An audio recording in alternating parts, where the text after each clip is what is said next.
MLA के पीछे हम लोग बहुत समय दिए, हम लोग के वजह से ही आज वो एमएलए बनी है। और एमएलए बनने के बाद एक दिन भी पाड़ा में हम लोग का दुख सुख बुझने नहीं आई। इतना लॉकडाउन किया, लॉकडाउन के बाद भी अभी तक बहुत कुछ हुआ है, लेकिन कभी भी उनको कोई नहीं देखा है।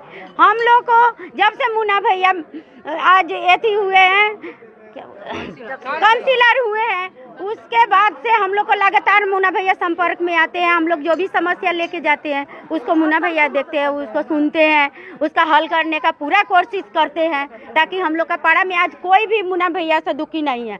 सब खुश है कि हम लोग को काउंसिलर वैसा ही होना चाहिए। শুনুন, টিএমসি এখানে জানেন 40 নম্বর ওয়ার্ডে যারা কোনো কাজও করে না, আজকে রাস্তাঘাটগুলো এটা ওয়ার্ড বলে বলতে লজ্জা লাগে যে এটা 40 নম্বর ওয়ার্ড, যেটা গ্রামের থেকেও অবস্থা খারাপ। তো সেখানকার কাউন্সিলর এখানে বাড়ি পুড়ে গেছে, কালকে আমার এমপি এসেছিলেন, তাকে অপমান করা হয়েছে। সে তার সত্ত্বেও তিনি সরকারিভাবে যতটুকু সাহায্য করা যায় সেই সমস্ত সাহায্যের ব্যাপারে এখানে ব্যবস্থা করছেন। এখানে আমরা এসেছি যতটুকু যেভাবে সরকারিভাবে ব্যবস্থা করা যায়, যেহেতু কোড অফ কন্ডাক্ট লাগু হয়ে গেছে, আমরা ডাইরেক্টলি কিছু করতে পারবো না। সরকারিভাবে যতটুকু করা যায় ততটুকু করার জন্য এগিয়ে এসেছি।